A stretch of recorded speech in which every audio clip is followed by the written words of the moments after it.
As Anita already mentioned about a great achiever called Mr. Akshay Bahadur, we have with him for our next session, who is a senior data scientist at Lowe's and GDML.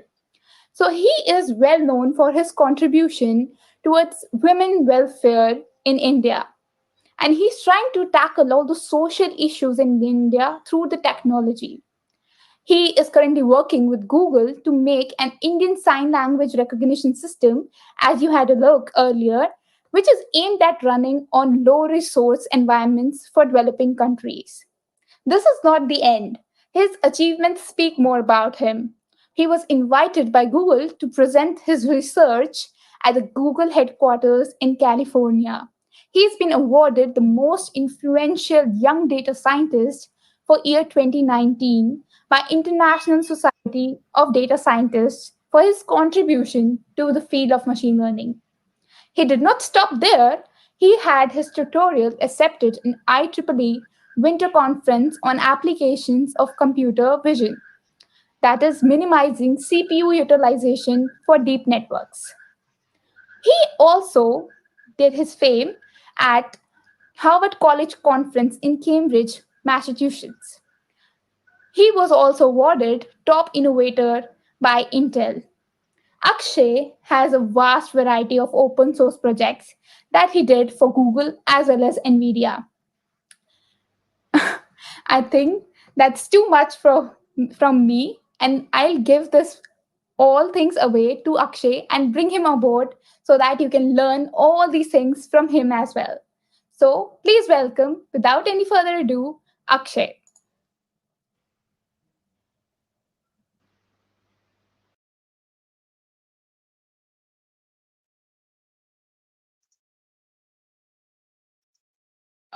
Hey guys, thank you so much for joining. So what I'll do is I'll quickly share my screen, and then once we get that up and running, I'll share the link so that if you have any questions for me, we can take that up later. Okay, so before we start, just one quick question. So just before we start, let me just quickly start sharing my screen, and then we can move that forward. All right, just give me 1 second. Okay, all right. So let me know when you guys can see my screen. Can you add that to the stream as well? All right, so I think that you guys can see my screen. Okay, wonderful. Uh, all right, let's start. Um, okay, so first of all, thank you so much for that wonderful introduction. I don't really deserve a lot of that. I think a lot of people have helped me in achieving what I have. And if I can do that, then so can everybody else who is part of the stream and who's also not part of the stream. All right. Apart from that, I just want to thank TensorFlow user group for organizing these sessions, especially because we're doing it virtually. It's difficult to do these sessions virtually, but we are making the most of what we have. So we're excited for that. Okay, so we'll talk about one of the projects that I'm currently working on. It's called as Indian Sign Language Recognition System, or ISLAR. And these are my links. So my name is Akshay Bahadur. You can find me at Akshay Bahadur 3 on Twitter. My personal website is akshaybahadurcom, where you can connect with me, see my work, and you can even give your feedback. All right. So a bit about myself. So I think pretty much is covered by our wonderful organizers, but I'll just go through it very quickly. So working as a senior data scientist at Lowe's. Lowe's is in e-commerce retail, currently working on different e-commerce related problems like ranking and query understanding. I'm also a Google developer expert in machine learning. I've received the most influential young data scientist of the year award for 2019.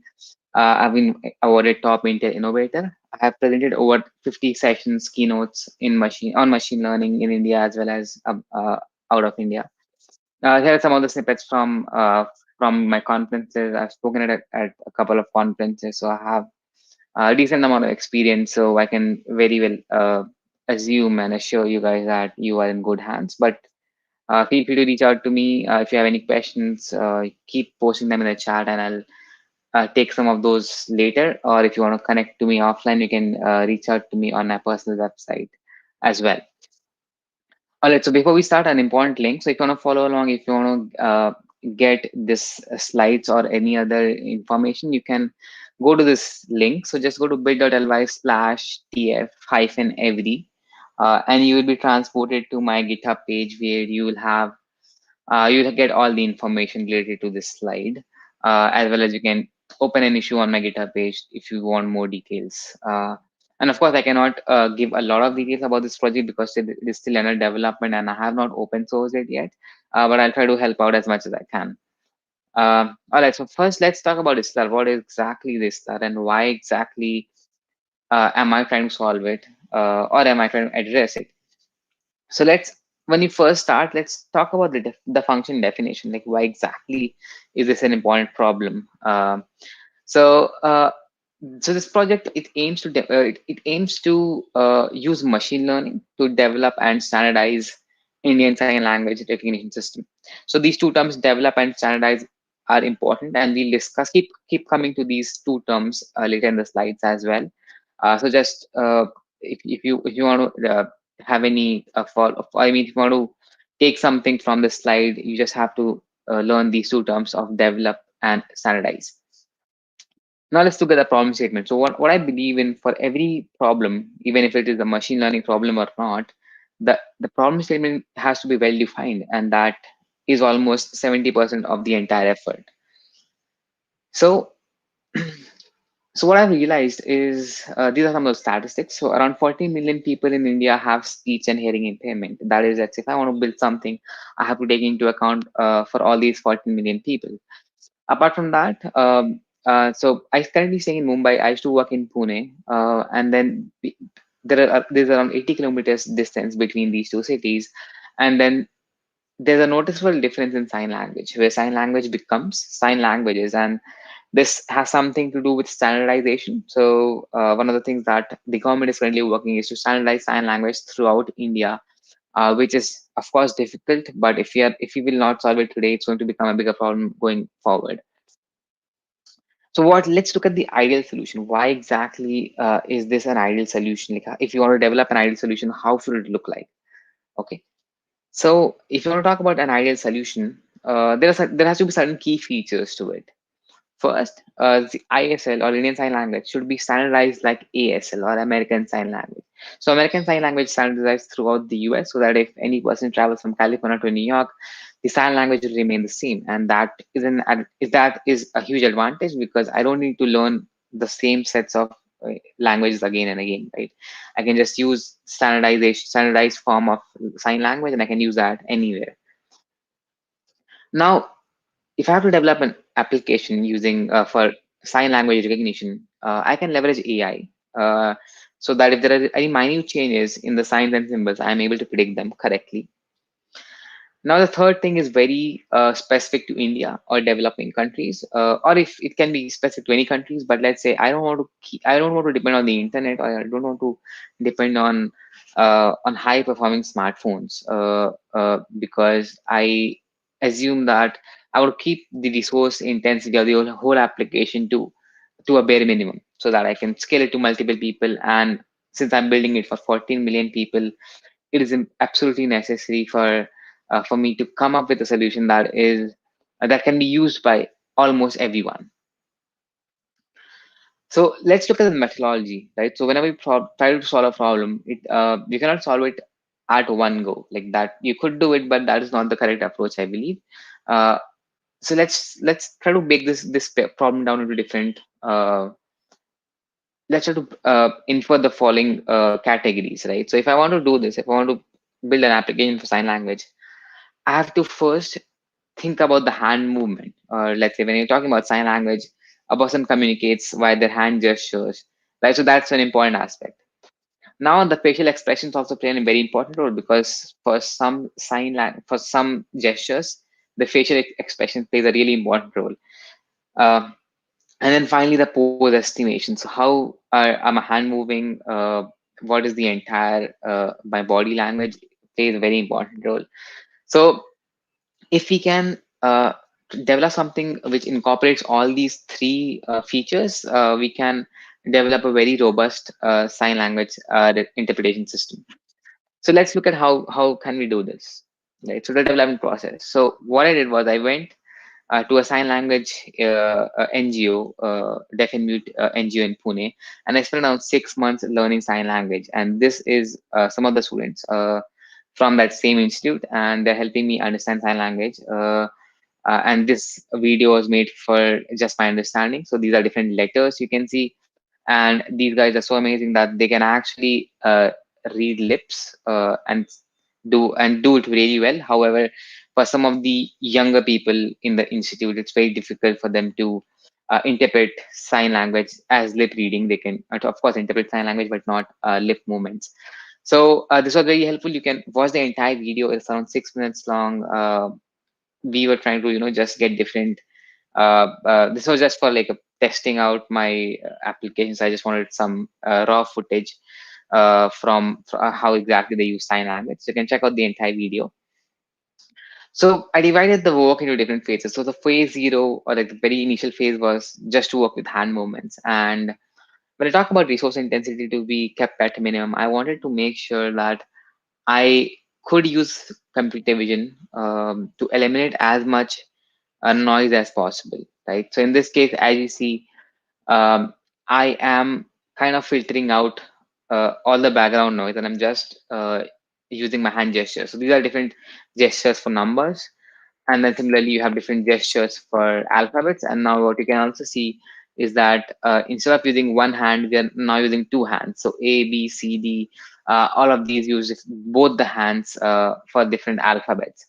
So once we have this, so this is a relatively easier problem, because either you're using one hand or you're using two hands, but still your region of interest are still your hands, right? So this is a very this is the simplest approach if you want to work on sign language.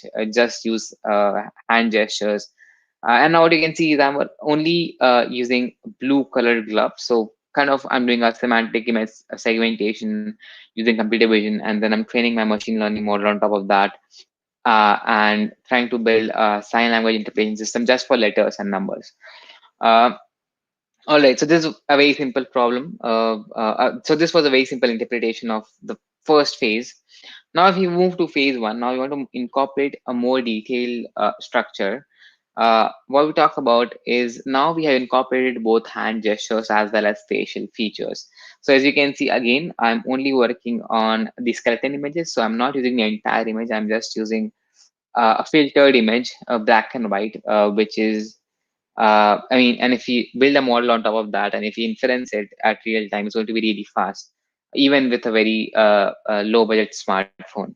So right now you can see that these are some of the different gestures, and then of course you can incorporate as much as you want to, and it can use facial features and both your hand gestures.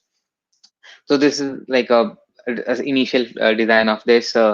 You can see that in the background there's a lot of clothes and all. However, still my machine learning model is able to identify the gestures, and at the same time my computer vision the computer vision techniques that I'm using is able to segment out my region of interest from the entire image.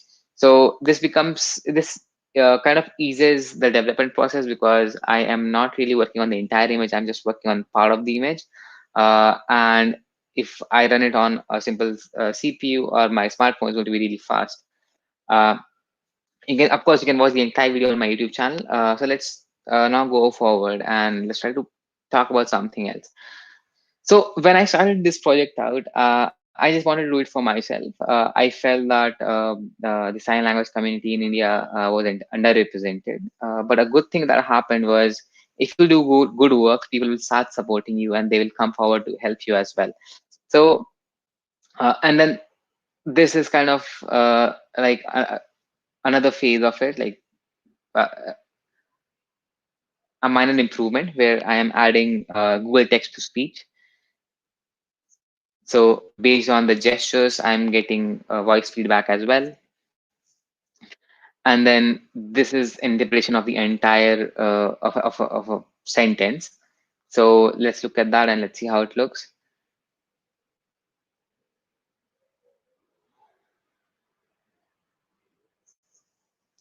So using these techniques, you can kind of uh, incorporate gestures and sign language so that you can uh, have a like a very simple model ready for very day-to-day activities or day-to-day communication.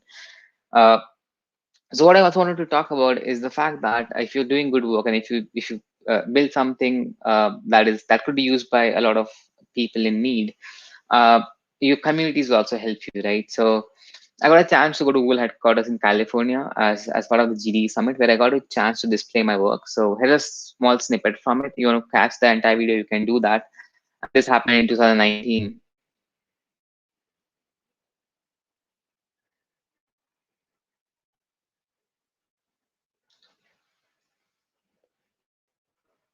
So you can catch the entire video on YouTube.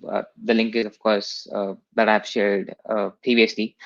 Uh, Now, a great thing that happened at that conference was that my work was appreciated, and of course, it's really great to see that your work was appreciated. But more than that, I actually got a chance to address this problem and make sure that this sign language community in India was understood on an international level. Um, so seeing this, Google decided to create a small video on the work that I was doing. And the next slide is going to talk about that work itself. And feel free to maybe if you want to skip it, that's fine. It's a 2-minute video. Just talk about my journey and how I started doing it. Just want to share it with you guys that if you have something in mind, if you have an idea in mind, and if you want to work on it, the best thing that you could do is just start and not worry about the outcome. So let's look at the video and let's see how it goes.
All right, so you can watch the entire video and you can watch the entire video later on. A couple of the things that I wanted to talk about before we actually finish this is there are certain recent developments that happen in the sign language, and they make me really happy because I feel that now as a nation we are giving much more importance to sign language and the community. So let's try to look at that.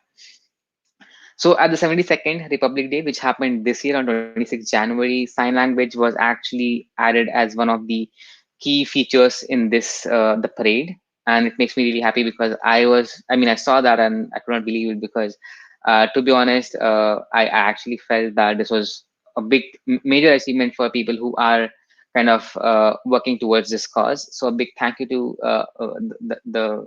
the country, the ruling party to help this this thing. Also, NCRT materials were made available in Indian Sign Language. So people who don't know NCRT, these are the ones that kind of dictate the board and whatever the education that's being followed. So previously, the material was not available in sign language, so people had to create their own materials to help the students. But now it becomes part of the government guideline, and this happened in 2020. Sorry, 2020. So 2020 was not a very bad year after all. And then recently, as recent as February 17th, which is I think couple of days back, there's a new edition of Indian Sign Language that was released, the third edition, which added 10,000 more terms. And you can check out the entire link in this. If you click on this, we will be transported to a page which will contain all this information. So they have open sourced it.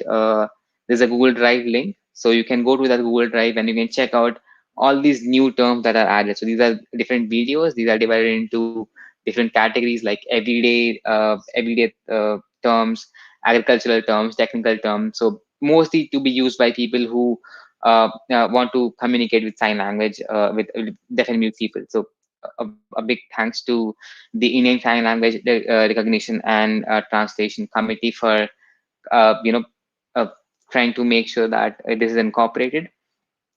So with that, I would like to end this session. I hope you guys had fun. If you have any questions, feel free to drop them in the comments. Again, if you I I mean, this is of course a presentation, but of course I can make changes depending on what you guys think of it. So go to akshabahadur.com and then you can give your feedback if you like the session, if you don't not like the session, if you wanted me to add something. So this is it. This is me signing off, Akshay Bahadur, and you can see all the links. So you can follow me on Twitter at Akshay Bahadur 3. You can see my work at my personal website, akshabahadur.com. And if you want to have a look at all the links that I mentioned, go to bit.ly/tf-ev, and you'll be transported to my website. Sorry, you'll be transported to this GitHub page, which contains link to all the slides. And another thing that happened was I am currently using another technique which is much faster, and it is quite better than what I was previously using. And that also uses an open source project by Google. So I will not tell a lot of details at this point because I have not tested it out yet. But I am trying to build something which is going to be much more robust that previously was there. And then once that happens, I'm going to release this open source it once it becomes mature enough, so that you guys can play around and maybe develop something on top of that. So with that, I'm going to stop sharing my screen and let's see if you have any questions. I will be really honored to answer any questions. Thank you, Akshay, for bringing in the revolution and creating an impact. We wish you all the very best for it. So, firstly, I would like to encourage every one of you to use your imagination and bring something back to the world. And your story inspires a lot of us. So, we have a first question from Raghav Sharma, who says, "Can you please tell me how to black out the background and capture only the facial expressions and hand movements?" Great. So a couple of ways of doing it. I cannot tell exactly what I'm doing because I have not open sourced yet. But what I can tell you is like a brief an idea. So I use something called as facial key point detection. So you can actually develop a model which is going to, whenever it sees a face, it's going to get all these facial key points. So you can use that. And then plus for hand gestures, I've already told you, I have used color segmentation. So I wear a blue colored glove. So I segment out just the blue color from the entire image. And then I kind of overlay both these. And then you get an image that is just your skeleton image. But there are better ways of doing it, of course. You can actually use something called as Open Pose, which is an open source project which helps you do all that, but it's a bit slow. I'm currently working on something which is a bit faster, but I'll talk about that at a later point. Definitely, Akshay will be looking forward to it.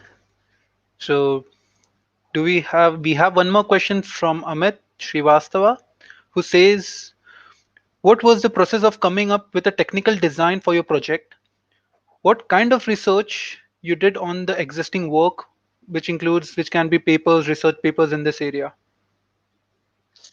Sure. The technical design part was to, as already mentioned, I think the problem statement is has to be really well defined, because you want to make sure that uh, you you understand the problem really well. So basically, when I wanted to do this, I thought that I'll just learn sign language in a week and then do the project by the end of 2 weeks, and I'll be done.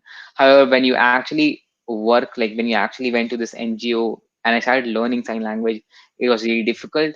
And then I also came to know that sign language is not standardized, so you have to take into account certain if you spend time on that. I spent around 6 to 7 months just on the problem definition part, because I don't want to, kind of uh, uh, hurry onto the solution and cannot do something which could be used for everyone. Uh, and so yeah, so I've currently submitted a paper on this, and hopefully it's going to be published soon. But apart from that, there are other people that have also done great research in this field of sign language.